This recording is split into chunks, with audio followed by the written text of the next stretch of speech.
Good morning बच्चों।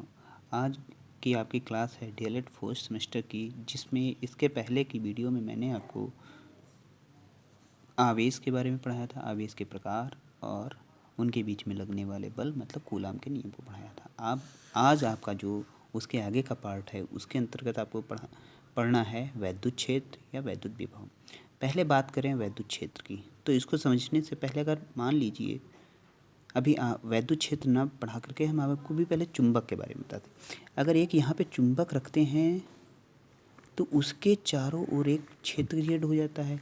अगर यहाँ पे एक छोटा सा चुंबक रखिए, लेकर के आते हैं यहाँ पे रखते हैं, तो वो अभी कुछ नहीं, ना उसको खींच पाता है ना कुछ। जैसे जैसे हम उसको बढ़ा के लाते हैं यहाँ पे जैसे रखते हैं और देखते हैं कि वो धीरे से वह चुंबक खिसक कर इसके पास में आ जाता है, या आकर्षित कर सकता है या तो प्रतिकर्षित कर सकता है। तो जैसे जैसे यहाँ पहले धीमे से करेगा, जैसे जैसे हम आगे बढ़ते जाते हैं वो देखते हैं क्या, वो खींचने की उसकी रफ्तार जो है वो थोड़ा सा तेज हो जाती है। मतलब इसका मतलब है यहाँ पे क्या एक बल कार्य कर रहा है। तो वही चीज़ यहाँ पे बात आई कि अगर यहाँ पे एक चुंबक था तब तो ये प्रोसेस हुआ। वैसे पहले भी कूलाम के नियम में आपको बताया था कि दो अगर आवेश हैं तो उनके बीच में भी एक बल लगता है, या तो वो आकर्षण हो सकता है या तो प्रतिकर्षण। तो वही चीज़ है कि उसकी एक सीमा है कि यहाँ तक ही कार्य कर रहा है, उसके आगे जा रहे हैं तो कोई प्रभाव नहीं कर रहा है। तो किसी चुंबक के या किसी आवेश के चारों ओर का वह क्षेत्र जिसमें किसी दूसरे आवेश को, लेकिन ये याद रखिएगा कि उसकी वैल्यू क्या हो, कम हो, और उसे कहेंगे क्या, परीक्षण आवेश। उसे क्यू नॉट से प्रदर्शित करेंगे।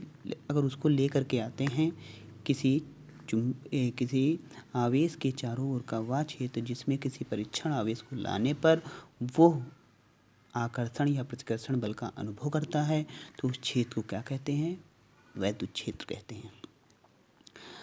क्या, किसी आवेश के चारों ओर का वह क्षेत्र जिसमें किसी परीक्षण आवेश को लाने पर वो आकर्षण या प्रतिकर्षण बल का अनुभव करता है, वैद्युत क्षेत्र कहते हैं। और जिसकी तीव्रता क्या होगी, अलग अलग बिंदुओं पे अलग अलग होगी, तो इसे कहेंगे वैद्युत क्षेत्र की तीव्रता। अब यहाँ पे जैसे आगे बढ़ते जाते हैं तो बल के मान में परिवर्तन होता है।